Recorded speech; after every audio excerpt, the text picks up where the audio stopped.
जो रामायण कह रहे थे कि क्रांतिकारी जनवाद या लोकतंत्र ही उनका लक्ष्य था, वो जाति का उन्मूलन हुए बगैर सचमुच भारत में कोई जनवादी क्रांति नहीं हुई। प्रतिनिधित्व की जो बात है वो ऐसा नहीं है कि खाली हमारे काम की, वो रूलिंग क्लास के भी बहुत काम है। शासक वर्ग भी उससे खेलता है। जहां कहीं भी अगर आप देखें, इसी उत्तर प्रदेश में पिछड़ी जातियों में से बहुत सारी जातियों को उन्होंने एक पिछड़ी जाति जिसकी संख्या सर्वाधिक है उसके खिलाफ खड़ा करने में सफलता पाई। दलित जातियों में उन्होंने एक संख्या की दृष्टि से अधिक दलित जाति के खिलाफ बाकी जातियों की दलबंदी करने में सफलता प्राप्त। तो ऐसा नहीं है कि रिप्रेजेंटेशन का सवाल, रिप्रेजेंटेशन की टैक्टिक्स ये रूलिंग क्लास के भी काम नहीं आती है, और वो शायद हमसे बेहतर ढंग से उसको खेल रहे हैं।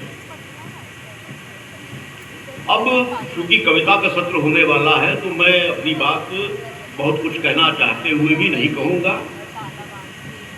अम्बेडकर को याद कीजिए, जैसा कि रामायण राम ने कहा कि भाई जाति का प्रश्न और जेंडर का प्रश्न इतना ज़्यादा मिला हुआ है, और मैं कह रहा हूँ कि शुरू से ही उनके अपने विश्लेषण में क्लास का प्रश्न भी मजबूती के साथ जमा हुआ है। इन तीनों की इंटरसेक्शनैलिटी जिसकी बात कविता कर रही थी, उनको ध्यान में रख के ही हमें जनवादी जमहूरी क्रांति का नक्शा तैयार करना होगा। अपने संगठनों को, अपने आंदोलनों को उस तरह की अभिव्यक्ति देनी।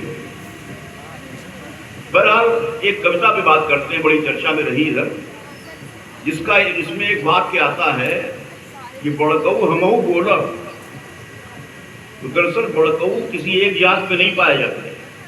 ये पितृसत्तात्मक और सामंती मानसिकता है जो बड़कऊ बन के उस कविता में आती है। अभी कल बिहार वैभव कह रहे थे कि अवधि की कविताओं में अक्सर कोई चरित्र होता है, कोई छोटी सी कथा भी होती है। तो बड़कऊ कहते क्या है, क्योंकि बड़कऊ पुराने किस्म के बड़कऊ नहीं है, पढ़ लिख गए हैं, यूनिवर्सिटी में गए हैं, सब कुछ कर लिया है, जैसी शहर होती है। तो हाँ, ये रोकत बात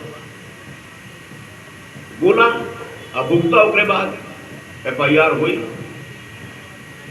तो बड़कऊ हमारे अंदर भी है, मेरे अंदर भी होंगे।